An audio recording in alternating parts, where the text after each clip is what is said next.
किस तरह एक जवाबदेह भागीदारी हर चीज को बदल सकती है। 10वें विश्व युद्ध में एक पायलट के तौर पर काम करने के बाद रोजर फिशर ने हार्वर्ड लॉ स्कूल में पढ़ाई की और 34 साल बातचीत और संघर्ष प्रबंधन की विशेषज्ञता में बिताए। उन्होंने हार्वर्ड नेगोशिएशन प्रोजेक्ट की स्थापना की और कई देशों तथा विश्व के नेताओं के साथ शांति समाधानों, बंधक संकटों और कूटनीतिक समझौतों पर काम किया। लेकिन जब 1970 और 1980 के दशक में परमाणु युद्ध का खतरा बढ़ गया था, तब फिशर ने शायद अपना सबसे दिलचस्प विचार विकसित किया। जिस समय फिशर का ध्यान उन रणनीतियों को डिजाइन करने पर केंद्रित था जो परमाणु युद्ध को रोक सकती थी, तब उन्होंने परेशान करने वाला एक तथ्य देखा था।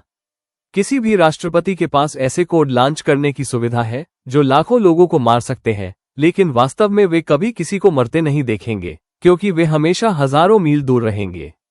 मेरा सुझाव काफी सरल था। उन्होंने 1981 में लिखा, छोटे से कैप्सूल में परमाणु कोड को डालें और फिर एक स्वयंसेवक के दिल के ठीक बगल में उस कैप्सूल का प्रत्यारोपण कर दें। राष्ट्रपति के साथ चलते हुए वो स्वयंसेवक अपने पास कसाई वाला भारी चाकू रखे। अगर कभी कोई राष्ट्रपति परमाणु हथियारों को दागना चाहते हैं, तो ऐसा करने का एकमात्र तरीका ये होगा कि वे सबसे पहले अपने हाथों से किसी इंसान को मारें। राष्ट्रपति कहेंगे, जॉर्ज, मुझे खेद है, लेकिन दसियों लाख लोगों को मर जाना चाहिए। उन्हें किसी की ओर देखना होगा और महसूस करना होगा कि मृत्यु क्या है, एक निर्दोष इंसान की मृत्यु क्या है। व्हाइट हाउस के कालीन पर खून, इससे वास्तविकता से सामना होगा। जब मैंने पेंटागन में मित्रों को बताया तो उन्होंने कहा, माय गॉड, ये बहुत ही भयानक है। किसी को मारने से राष्ट्रपति का फैसला विकृत हो जाएगा। वे कभी भी बटन को नहीं दबाएंगे। व्यवहार में परिवर्तन के चौथे नियम की हमारी चर्चा के दौरान हमने अच्छी आदतों को तुरंत संतोषजनक बनाने के महत्व को कवर किया है। फिशर का सुझाव चौथे नियम के विपरीत है, इसे तुरंत असंतोषजनक बना दें। जिस तरह हमारे उस अनुभव को दोहराने की अधिक संभावना होती है जब अंत संतोषजनक होता है, उसी तरह हमारे उस अनुभव से बचने की अधिक संभावना होती है जब अंत दर्दनाक होता है। दर्द प्रभावी शिक्षक होता है। यदि कोई असफलता दर्दनाक होती है तो वो दिमाग में छप जाती है। यदि असफलता अपेक्षाकृत दर्द रहित होती है तो इसे नजरअंदाज कर दिया जाता है। जितनी तात्कालिक और अधिक बड़ी गलती होती है, उतनी ही तेजी से आप उससे सीख लेंगे। बुरी समीक्षा की चेतावनी एक प्लम्बर को काम अच्छा करने के लिए बाध्य करती है। ग्राहक के कभी न लौटने की संभावना से कोई रेस्तरां अच्छा भोजन बनाने लगता है। गलत रक्तवाहिका को काटने की कीमत एक सर्जन को मानव शरीर रचना विज्ञान में महारत हासिल करने और सावधानीपूर्वक ऑपरेशन करने के लिए बाध्य करती है। जब परिणाम गंभीर होते हैं तो लोग जल्दी सीखते हैं। जितना अधिक तंतकाल दर्द होता है, उस व्यवहार की उतनी ही कम संभावना होती है। यदि आप बुरी आदतों को रोकना चाहते हैं और गैर सेहतमंद व्यवहारों को खत्म करना चाहते हैं, तो कार्रवाई में त्वरित कीमत को जोड़ना उनकी संभावनाओं को कम करने का शानदार तरीका है। हम बुरी आदतों को दोहराते हैं क्योंकि वे किसी तरह हमारे काम आती हैं और इससे उनका परित्याग करना कठिन हो जाता है। इस संकट को दूर करने का सबसे अच्छा तरीका, जो मुझे पता है, वो है व्यवहार से जुड़ी सजा की गति को बढ़ाना। कार्रवाई और परिणामों के बीच अंतर नहीं हो सकता। जितनी जल्द कोई कार्य तत्काल परिणाम देता है, व्यवहार में बदलाव आने लगता है। जब विलंब से भरने पर अतिरिक्त फीस ली जाती है तो उपभोक्ता अपने बिल समय पर देने लगते हैं। जब स्टूडेंट की ग्रेड को उनकी उपस्थिति से जोड़ देते हैं तो वे क्लास में नजर आने लगते हैं। थोड़े से दर्द से बचने के लिए हम ढेर सारी छलांग लगाते हैं। जाहिर है इसकी एक सीमा होती है।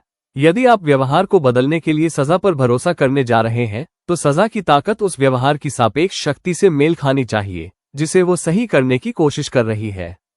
उत्पादक होने के लिए टालमटोल की कीमत कार्रवाई की कीमत से अधिक होनी चाहिए। स्वस्थ रहने के लिए आलस्य की कीमत व्यायाम की कीमत से अधिक होनी चाहिए। एक रेस्तरां में धूम्रपान करने या रिसाइकल करने में असफल रहने के लिए जुर्माना लगाया जाना कार्रवाई के साथ परिणाम जोड़ देता है। व्यवहार केवल तभी बदलता है जब सजा पर्याप्त दर्दनाक हो और सुदृढ़ता से लागू हो। सामान्य तौर पर जितना अधिक स्थानीय, मूर्त, ठोस और तत्काल परिणाम होता है, उतना ही उसके व्यक्तिगत व्यवहार को प्रभावित करने की संभावना होती है। अधिक वैश्विक, अमूर्त, अस्पष्ट और विलंबित परिणाम के व्यक्तिगत व्यवहार को प्रभावित करने की कम संभावना होती है। शुक्र है, किसी भी बुरी आदत से कीमत को तत्काल जोड़ने का एक सीधा तरीका है, आदत का अनुबंध बनाएं। आदत का अनुबंध सबसे पहले सीट बेल्ट का कानून 1 दिसंबर 1984 को न्यूयॉर्क में पारित किया गया था। उस समय मात्र 14% लोग ही अमेरिका में सीट बेल्ट का प्रयोग करते थे, लेकिन बाद में वो सब बदलता चला गया। मात्र 5 वर्ष में आधे देश में सीट बेल्ट का कानून बन गया। आज 50 में से 49 राज्यों में सीट बेल्ट पहनना कानूनी तौर पर लागू हो चुका है। यह मात्र कानून नहीं है, सीट बेल्ट पहनने वाले लोगों की संख्या नाटकीय रूप से बदल चुकी है। 2016 में 88% लोग अमेरिका में कार में बैठते ही हर बार सीट बेल्ट पहन लेते थे। सिर्फ 30 वर्ष में आदतों में पूरी तरह से उलटफेर हो गया। लाखों लोग सीट बेल्ट पहनने लगे। कानून और नियम इस बात के उदाहरण हैं कि सरकार कैसे सामाजिक अनुबंध बनाकर हमारी आदतों को बदल सकती है। एक समाज के रूप में हम सामूहिक रूप से कुछ नियमों का पालन करने पर सहमत होते हैं और फिर उन्हें एक समूह के रूप में लागू करते हैं।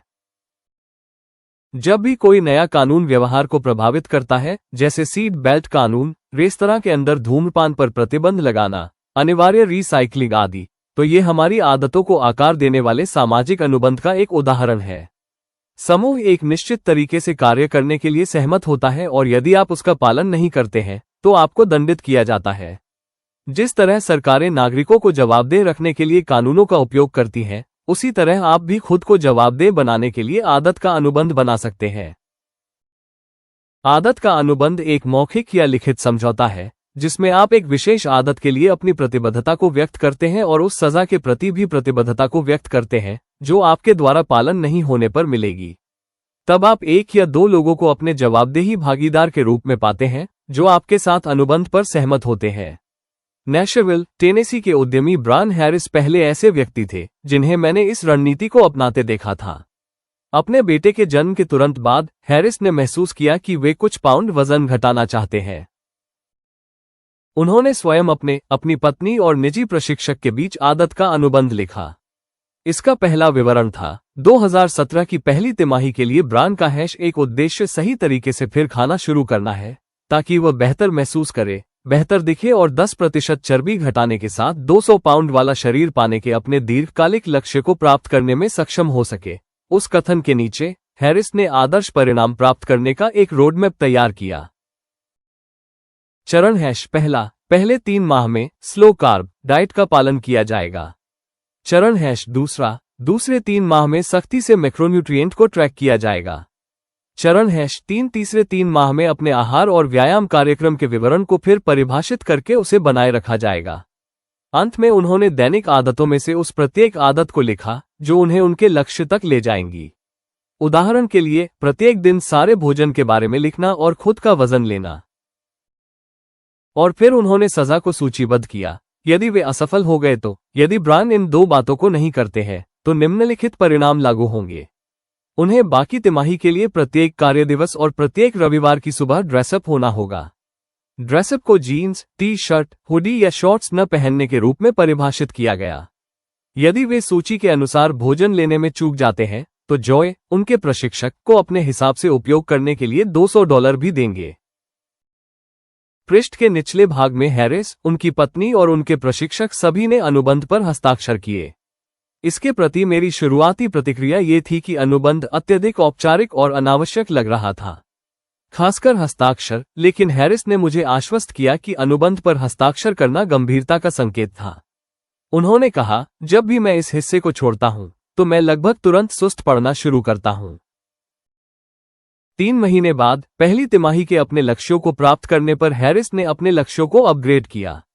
उसके परिणामों में भी बढ़ोतरी हुई। यदि वे अपने कार्बोहाइड्रेट और प्रोटीन के लक्ष्य से चूक जाते तो उन्हें अपने प्रशिक्षक को $100 का भुगतान करना पड़ता, और अगर वे खुद का वजन लेने से चूक जाते तो उन्हें अपनी पत्नी को $500 देने पड़ते। उसका वे चाहे जैसे इस्तेमाल करती। शायद सबसे दर्दनाक ये था कि यदि वे दौड़ लगाना भूल जाते तो उन्हें हर दिन काम के लिए ड्रेसअप होना पड़ता और बाकी दिन एलेबामा हैट पहननी पड़ती, जो कि उनकी प्रिय ऑबर्न टीम की कड़ी प्रतिद्वंद्वी टीम की थी। ये रणनीति काम कर गई। पत्नी और प्रशिक्षक दोनों जिम्मेदार भागीदार बन गए और आदत अनुबंध से हर दिन जो करना है वो पता चलता था। हैरिस का वजन घट गया। खराब आदतों को असंतोषजनक बनाने का सबसे अच्छा विकल्प है उन्हें उसी क्षण पीड़ादायक बनाएं। आदत का अनुबंध बनाना सीधे तौर पर यही करना है। अगर आप आदत का पूर्ण अनुबंध बनाना नहीं चाहते हैं तो बस एक जवाबदेही भागीदार होना उपयोगी है। कॉमेडियन मार्गरेट चो हर दिन एक चुटकुला या गीत लिखती है। वे एक दोस्त के साथ हर दिन एक गीत की चुनौती रखती है जो उन दोनों को जवाबदेह बने रहने में मदद करता है। ये जानना कि कोई देख रहा है एक शक्तिशाली प्रेरक हो सकता है। आपके टालमटोल करने या हार मानने की कम संभावना होती है क्योंकि उसकी तत्काल कोई कीमत होती है। यदि आप वचन नहीं निभाते हैं तो शायद वे आपको अविश्वसनीय या आलसी के रूप में देखेंगे। अचानक आप न केवल अपने वचनों को स्वयं तक निभाने में असफल हो रहे हैं बल्कि दूसरों से अपने वचनों को निभाने में भी असफल हो रहे हैं। आप इस प्रक्रिया को स्वचालित भी कर सकते हैं। बोल्डर, कोलोराडो के उद्यमी थॉमस फ्रैंक प्रत्येक सुबह 5:55 पर उठते हैं और अगर वे नहीं उठते हैं तो उनके पास एक ट्वीट स्वचालित रूप से निर्धारित होता है जो कहता है 6:10 हो चुके हैं और मैं नहीं उठा हूं क्योंकि मैं आलसी हूं। इसका जवाब देने पर पैसे $5 सीमा 5 मिलेंगे, यह मानते हुए कि मेरा अलार्म खराब नहीं हुआ है। हम हमेशा दुनिया के समक्ष स्वयं को सर्वश्रेष्ठ पेश करने की कोशिश कर रहे होते हैं।